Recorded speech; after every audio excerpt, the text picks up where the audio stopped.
All right. Good morning to everybody. Thank you very much for coming to this unveiling of the stone, and obviously this is our Back to Britain Day. You're now all standing on part of that famous airfield at RAF Hornchurch. So these houses were used by RAF Hornchurch as well. Of course, the runway finished literally across the road. Martin, are you going to say just a couple of words? Yeah, okay, well, get yourself into the position. Right, so I'd like to welcome everybody. This is Kenneth Bannerman, and this is the charity that's presenting this today. So I'll pass over to Kenneth to say a few words. Okay. Thanks very much, Tony, and of course Martin too.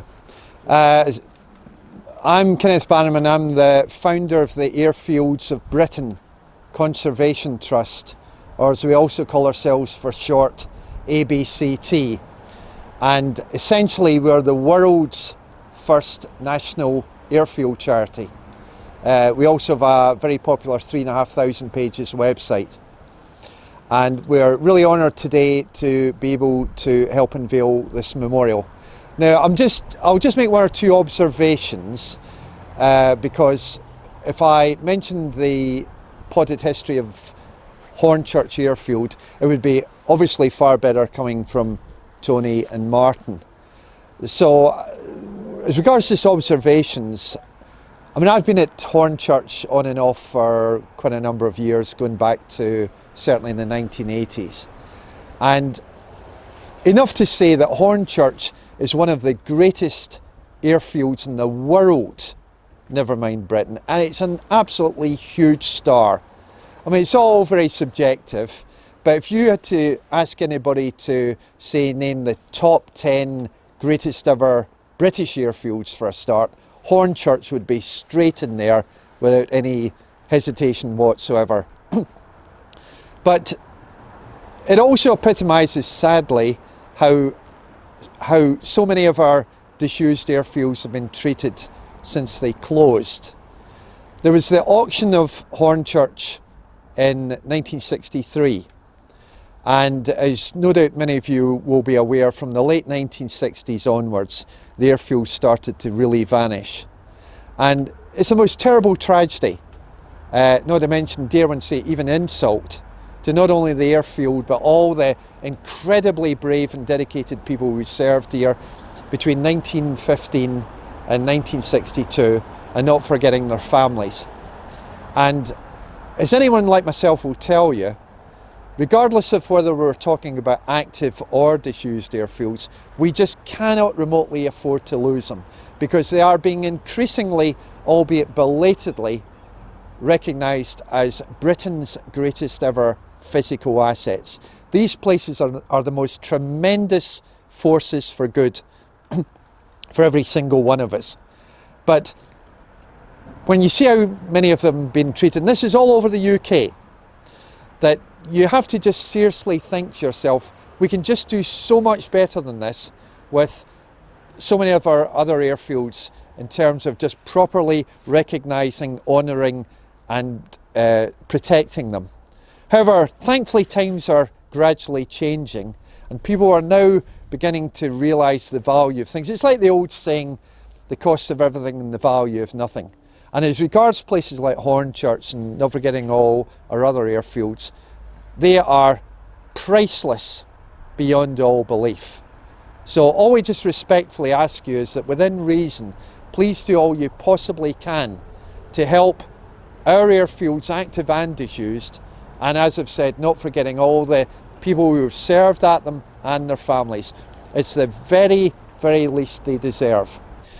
So it is with very great pleasure, and we're really honoured to be here, given this is such an incredibly famous airfield, to now be unveiling what is ABCT's 204th memorial. We've got hundreds more lined up in years to come to unquestionably one of the world's, never mind Britain's, greatest airfields, the one and only, the truly, absolutely legendary Hornchurch Airfield. Thank you all very much. Thank you.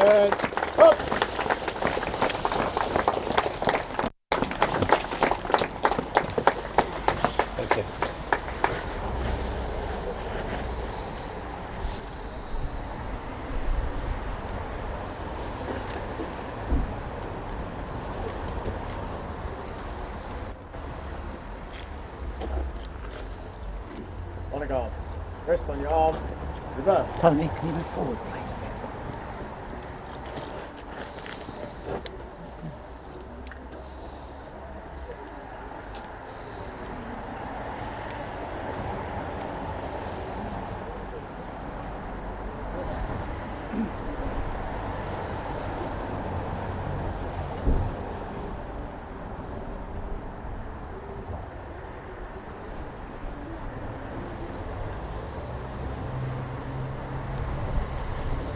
I'd like to invite you all to join us in 2 minutes silence.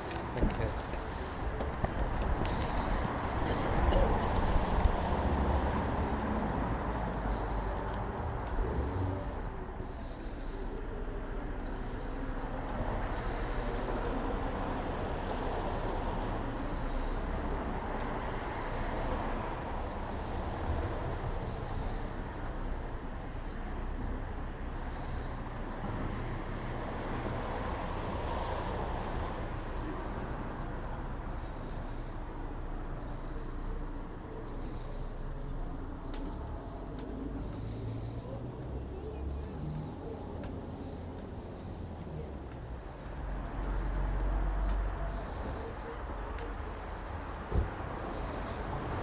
Slow.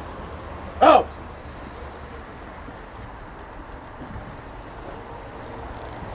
Thank you. Thank you all very much for attending, and we wish you well with the memorial. Thank you.